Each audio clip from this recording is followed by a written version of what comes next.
Hi students, welcome to lesson number 5, Lenin's Agrarian Capitalist Development. Now let us start with the objectives. The objectives of the lesson are to study Lenin's understanding of agrarian capitalist development and to learn Lenin's theory of peasants.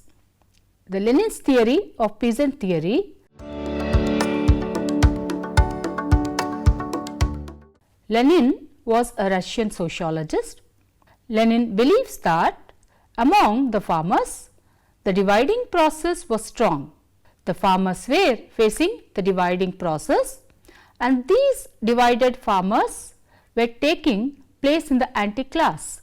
The model of Lenin was the spread of mode of production and its social division was the root in the process of dividing. Lenin claims that when Russian farming society was breaking down quickly and as the result of the process of dividing, new kinds of dwellers emerged. Among them, the rural bourgeois and the proletariat class were important. In the Lenin thought that the capitalist who exploited the general poor farmers in the process of dividing of farmers were very much quick and being widely because of spreading capitalist system. Now let us look into Lenin's Marxist view.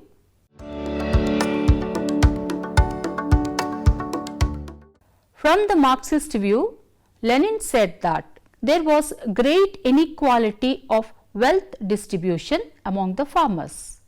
As a result, a great stratification occurred among farmers.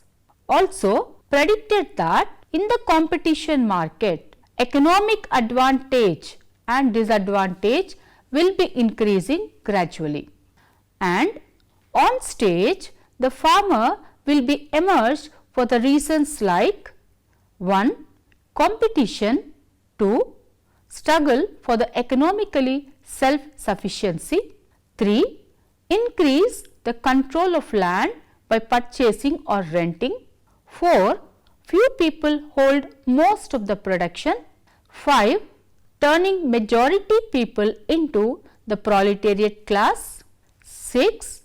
Few people exploited the proletariat class by their business capital, 7. Farming labor was appointed by the contact of rent, and according to Lenin's theory of peasantry, in natural pre-capitalist economy were composed of the following units. The major economic objectives of these units are to fulfill family consumption. These units were undifferentiated and social division of labor was absent. 1. The patriarchal peasant family, the primitive village community and the feudal manor. According to Lenin, division of peasants are in the form of the rural bourgeois whose financial base is very strong. They sell produced agricultural products in order to buy land or lease land. 0% of total peasant was rich farmer. They occupied 60 to 70% of land. They were the owners of modern instruments of agriculture and they were the lords in rural area. The rural proletariats are who cultivate the small portion of land and most of them had no land. Also, there is the daily labor or unskilled labor. Farm workers were included in this class. They were half of the total population. Now, the middle class who comprise A. 30% of the total population, B. They were absolutely unstable and their economic status was very low. And the C, about 2 classes were created from this middle class. The application of Lenin's theory is understood as most of the people who live in rural areas are engaged in cultivation. The classification of farmer in Lenin's theory, we have found it in rural peasant society, as normally we find some farmer class such as A, rich farmer, B, middle farmer, C, lower farmer, D, marginal farmer. Here rich farmer is like rural bourgeois, and according to Lenin, who exploit other farmer regularly. Having huge land property, modern instrument, the rural bourgeois dominate especially the lower and marginal farmer and getting more economic establishment by their big production. Now, Lenin's American road model is postulated a situation in which capitalism developed within the peasant sector through a process of socio-economic differentiation. The rich peasants in Russia were called the kulaks, who literally mean the fist. Lenin argued that socio-economic differentiation had been taking place in Russian countryside in the late 19th and early 20th century. By differentiation, he meant more than that some peasants were growing richer while others grew poorer. Lenin distinguished 3 stratums among the Russian peasantry: the kulaks, rich or well-to-do peasants, middle peasants and poor peasants. But he argued that this 3-tiered structure was in fact polarizing into a dualistic structure of a new type, that is, the rich peasants were becoming a rural bourgeois, hiring wage laborers who were poor peasants were becoming rural proletarians. Some poor peasants were landless, others might continue farming a little plot of land, but all were unable to survive without working for wages as well.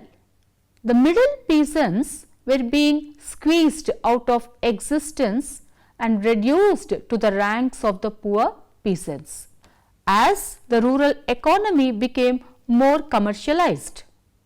Lenin assumed that bourgeois peasants were responding to the growth of commercial agriculture, profit oriented and accumulating capital by exploiting the paid non-family labor. He also observed that these richer peasants owned the bulk of draft animals, iron plows and other means of production in the countryside, and could be found buying up or renting the land of impoverished poor peasants. The middle peasants were subsistence farmers rather than people sowing cash crops for market sale, and their position was precarious because they did not succeed in meeting family subsistence needs every year and had to resort to loans repaid in labor for the emergent capitalist farmers. As Lenin put it, every crop failure flings masses of middle peasants into the ranks of the proletariat. The peasant family herd improved the blood stock. Lenin's views about the inevitability of capitalist development in agriculture following the same basic pattern as in industry did not go unchallenged. At the time, even by socialist Karl Kautsky, questioned the existence of a tendency towards large scale wage labor based production in agriculture in Western Europe. After 1875, the grain was imported in enormous quantities from countries such as the US, Argentina and Russia.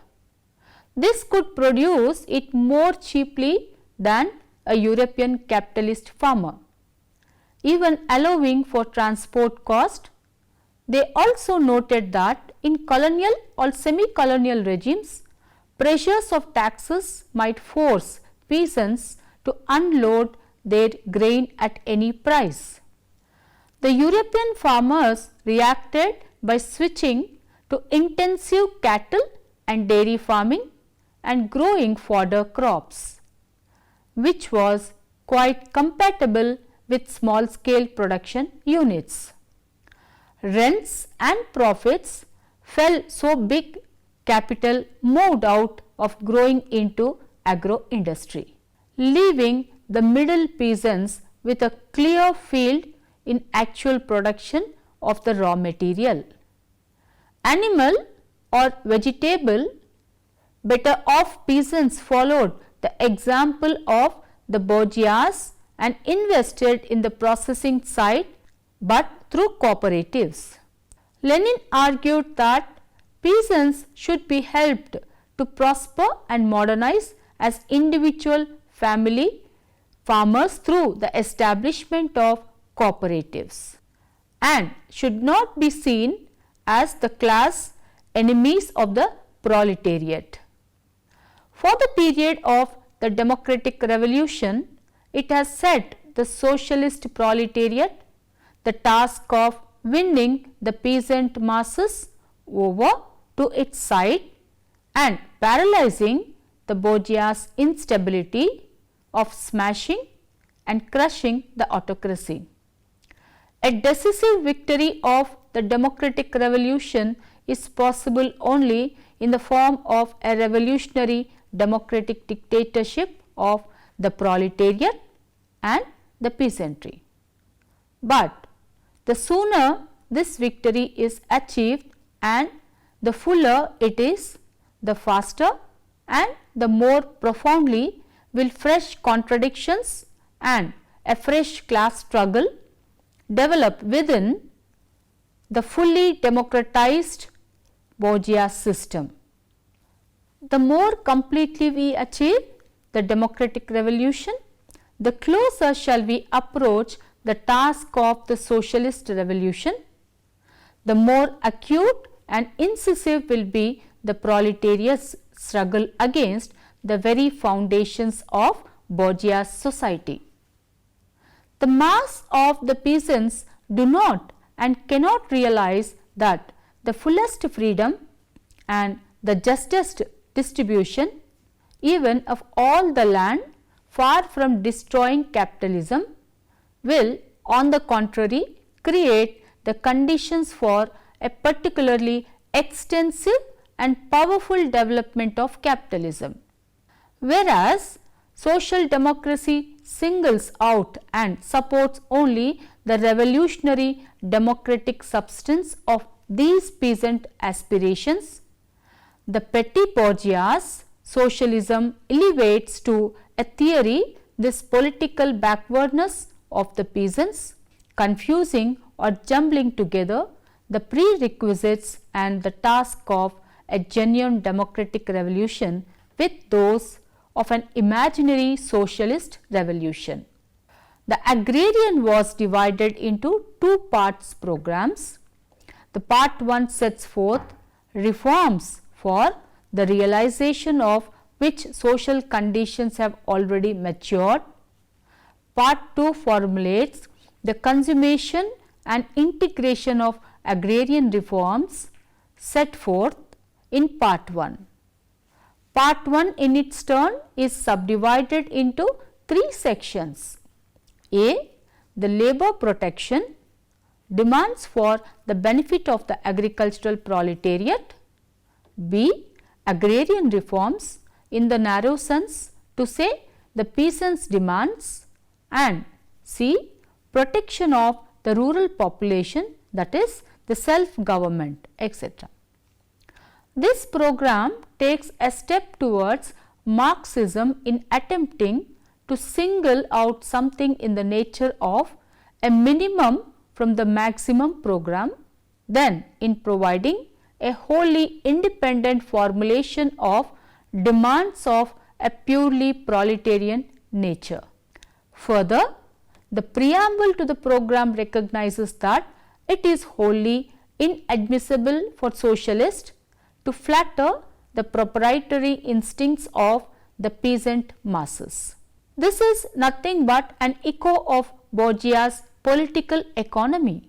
It is to instill in the small peasant the idea that capitalism is compatible with the well-being of the small independent farmer. That is why they veil the general question of commodity production, the yoke of capital, and the decline and degradation of small peasant farming by stressing the particular question of the concentration of landed property.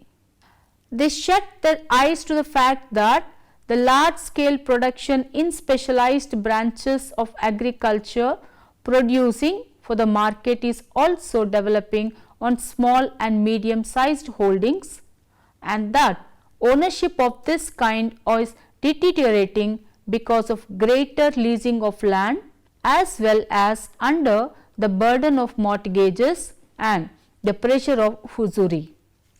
They obscure the indisputable fact of the technical superiority of large scale production in agriculture and the fall in the peasant's living standards in his struggle against capitalism. As a slogan meant to lead forward towards democratization, this demand is useless, for it does not place the stress on the peasants' relations to the landlords. The peasants take the land of the landlords, but on the landlords' relations to the state.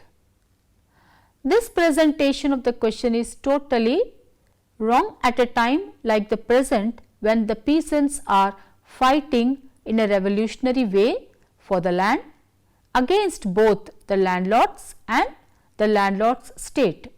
The revolutionary peasant committees for confiscation as instruments of confiscation, this is the only slogan that meets the needs of such a time and promotes the class struggle against the landlords, a struggle indissolubly bound up with revolutionary destruction of the landlord state. The other clauses of the agrarian minimum program limitation of property rights, in as much as they become an impediment to all improvements in agriculture, should such improvements be considered necessary by the majority of those concerned, nationalization of insurance of grain crops against fire and hail and of cattle against epidemics, legislation for state assistance in the formation of agricultural cooperatives and agricultural schools, nationalization of big landed estates through confiscation, the arable land and pastures thus acquired by the people must be divided up into allotments and turned over to the landless peasants and those with small holdings on guaranteed long term leases. In the present day peasant movement, we see a struggle against serfdom, a struggle against the landlords and landlord state. The only correct slogan for such support is confiscation through revolutionary peasant committees. There is only one way to make agrarian reform, which is unavoidable in present day Russia, play a revolutionary democratic role. It must be effected on the revolutionary initiative of peasants themselves, despite the landlords and the bureaucracy, and despite the state, that is, it must be effected by revolutionary means. The very worst distribution of the land after a reform of this sort will be better from all standpoints at present, and this is the road indicate to make our prime demand the establishment of revolutionary peasant committees. Lenin only classified the farmer class, but he did not give any theory for the betterment of the farmer. Lenin's only studies on the Russian farmer, but he did not classify on the other countries' farmers. Lenin has no specific theory. He did not give any theory. He only criticized other sociologists' theories. He has no specific explanation to the middle class farmer. Without village bourgeois and village proletariat, there arise other classes, but he has no opinion about this class. Now, let us sum up.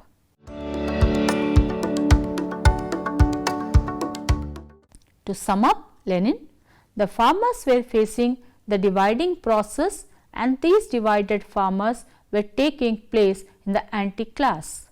In the model of Lenin, the spread of mode of production and its social division was the root in the process of dividing, and Lenin claims that when Russian farming society was breaking down quickly, and as the result of the process of dividing, new kinds of dwellers emerged, among them the rural bourgeois and the proletariats. Lenin argued that peasants should be helped to prosper and modernize as individual family farmers through the establishment of cooperatives, and should not be seen as the class enemies of the proletariat. The mass of the peasants do not and cannot realize that the fullest freedom and the justest distribution even of all the land, far from destroying capitalism, will on the contrary create the conditions for a particular extensive and powerful development of capitalism.